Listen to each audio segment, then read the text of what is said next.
நான் ஏற்கனவே ஐயா முத்தமிழறிஞர் முதல்வர் கலைஞர் அவர்களுடைய தலைமையில் ஒரு கவிதை வாசிச்சிருப்பேன்.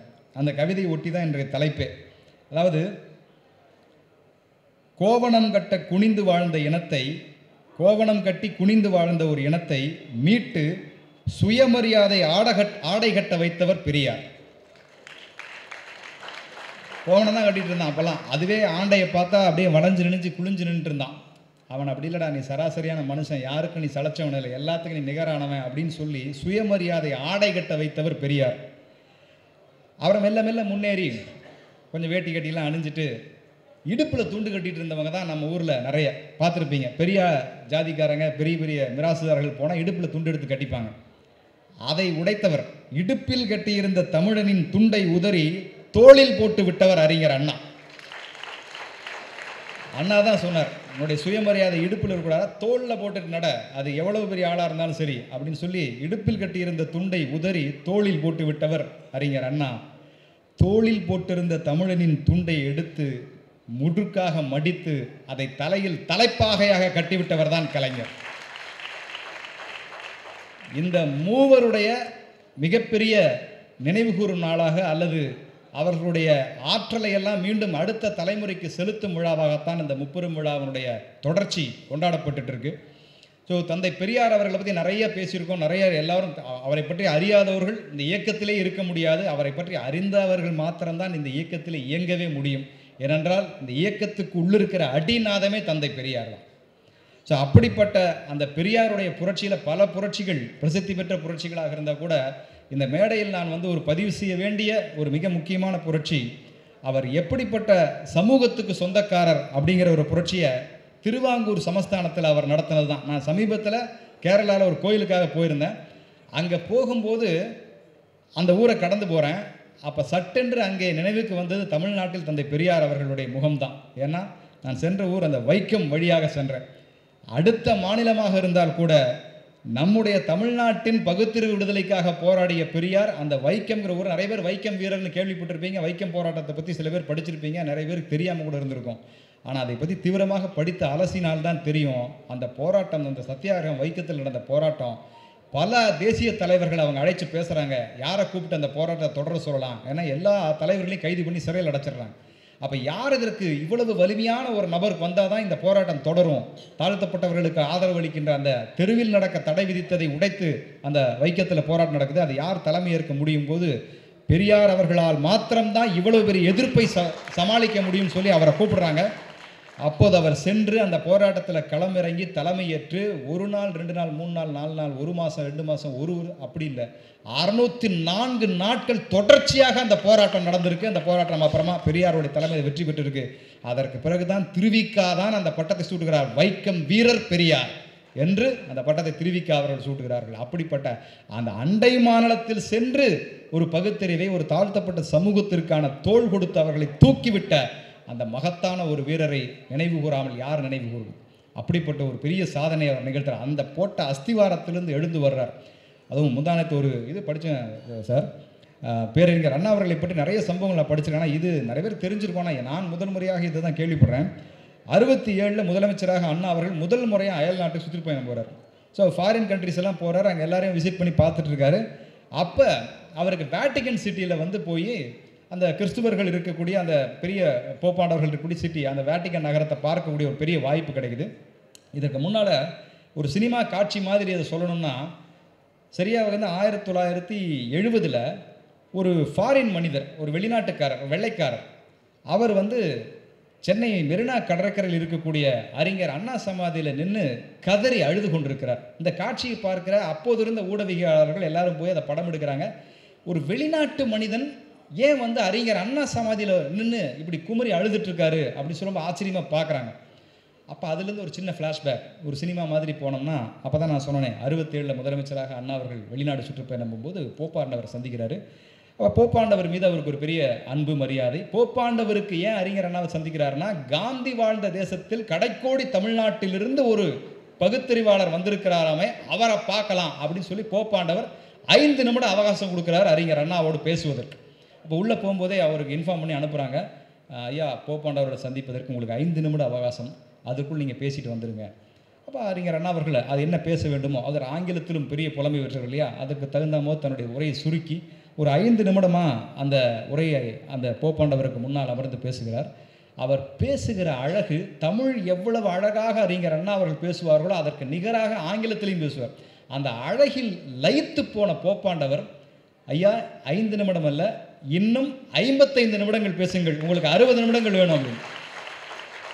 அதற்கப்புறம் அறிஞர் அண்ணா அவர் பேசுகிறாரு தமிழ்நாட்டை பற்றி, பகுத்தறிவு பற்றி, இங்கே இருக்கிற கொள்கைகளை பற்றி எல்லாம் பேசுகிறாரு. கிட்டத்தட்ட ஒட்டுமொத்தமாக 60 நிமிடங்கள் போப்பாண்டவரோடு பேசி கொண்டிருந்து விட்டு முடிக்கும் போது போப் சொல்கிறாரு, இவ்வளோ ஒரு பெரிய அறிஞரை நான் வாழ்க்கையில் இப்போ தான் சில சமயங்கள்லாம் நான் அபூர்வமாக சந்திப்பது உண்டு.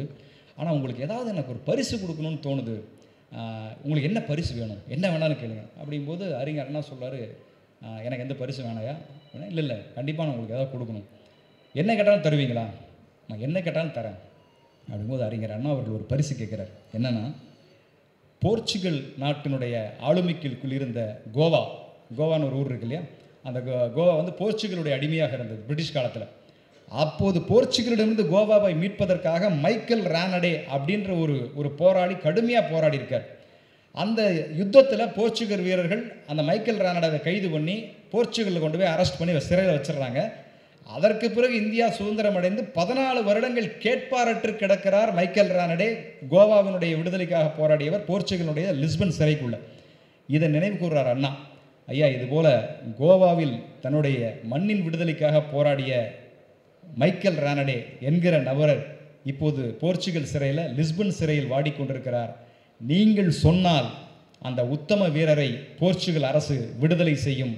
அப்படி பரிசு தருவதாக இருந்தால் இதுதான் நீங்கள் எனக்கு தரப்போகிற அந்த பரிசு அப்படின்னு சொல்கிறாரு. அண்ணாவினுடைய கோரிக்கையை ஏற்று 3 நாட்களில் ஒரு பரிசு, ஒரு விண்ணப்பத்தை வந்து போப்பாண்டவர் வைக்கிறார். ஒரு சில மாதங்களில் அந்த மைக்கேல் ரானடே என்கிற வீரர் இவ்வளவு காலத்திற்கு பிறகு, விடுதலை அடைந்து 14 வருஷத்துக்கு அப்புறம் அறிஞர் அண்ணாவுடைய வேண்டுகோளை ஏற்ற பிறகு ஒரு 3 மாத இடைவெளியில் அந்த மைக்கேல் ரானடே விடுதலை செய்யப்படுகிறார். விடுதலை செய்யப்பட்டு மீண்டும் இந்தியாவிற்கு திரும்பி வருகிறார். விமானம் டெல்லியில் வந்து இறங்குகிறது. அவரை வரவேற்பதற்கு அப்போது பிரதமராக இருந்த இந்திரா காந்தி அம்மையாரை விமான நிலையத்துக்கு சென்றார்கள் என்றால் மைக்கேல் ரானடே எவ்வளவு பெரிய ஆளாக இருந்திருப்பார்.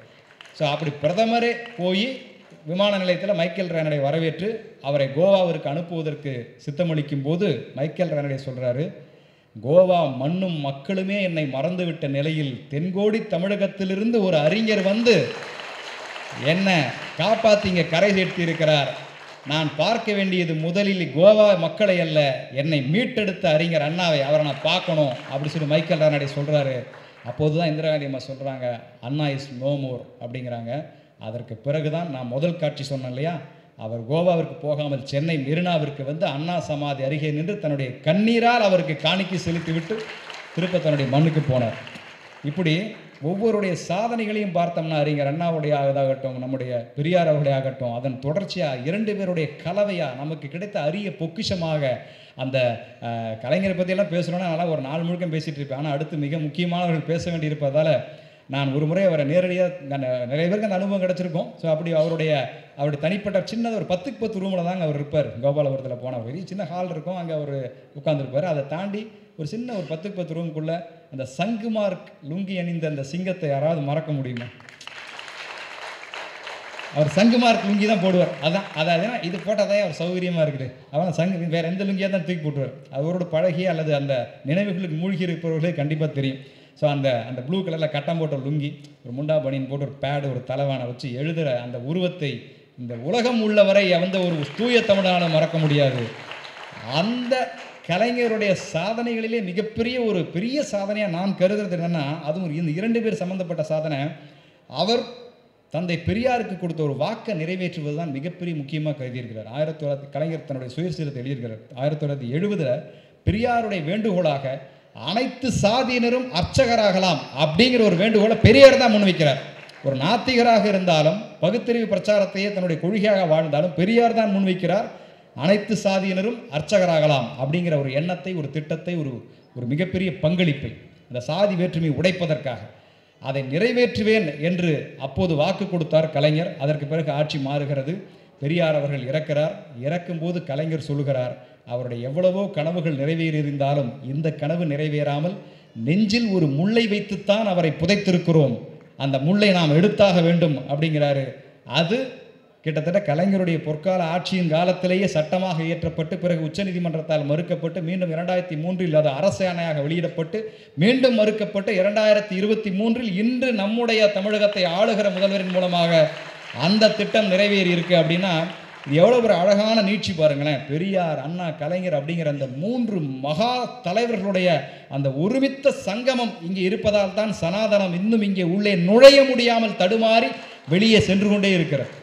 ஸோ அப்படிப்பட்ட அந்த 3 சங்கமத்தினுடைய அடையாளமாக இன்று நம்மை ஆட்சி செய்து கொண்டிருக்க அந்த அற்புதமான ஒரு முதல்வர் என்ற ஆற்றலையும் அன்பையும் ஒருங்கே சேர்த்த நம்முடைய தமிழினத்தினுடைய தளபதியாக இருக்கக்கூடிய நம்முடைய முதல்வர்களுடைய பொற்கால ஆட்சி இன்னும் அல்ல அடுத்த 5 ஆண்டு உறுதியான ஆட்சியாக மிக மிக மிக வலிமையான ஆட்சியாக மாறப்போகிறது, மாறிக்கொண்டிருப்பது என்பதற்கு நேற்று நடந்த முப்பெரும் விழாவின் அந்த முத்தாய்ப்பான கூட்டம், மக்களுடைய வரவேற்பும். நேற்றெல்லாம் பார்த்தீங்கன்னா நான் பார்த்தேன், அவ்வளவு கொட்டுகிற மழையில் 1 லட்சம் பேரை தாண்டிய ஒரு கூட்டம், ஒரு சிங்க கூட்டமாக அங்கே கூடி அந்த அந்த லட்சியத்தோடு அங்கே பயணிக்கிறாங்க. அப்படின்னா அடுத்த தேர்தல் அப்படிங்கிறது ஒரு மிகப்பெரிய தீப்பிழம்பாக முன்னே தோன்றினாலும் அந்த தீப்பிழம்பையெல்லாம் தாண்டி உதிக்கப் போவது உதய சூரியன் தான் என்பதற்கு இது போன்ற குறுவிழாக்களும் சாட்சியாக அமைகிறது. அதற்கு தோள் கொடுப்போம், துணை இருப்போம். இந்த அற்புதமான வாய்ப்புக்கு எங்கள் பேரன்பிற்குரிய அண்ணனுக்கு என்னுடைய அன்பான நன்றிகளை சொல்லி மீண்டும் உங்களை நல்ல பொழுது சந்திக்கிறேன். நன்றி, வணக்கம்.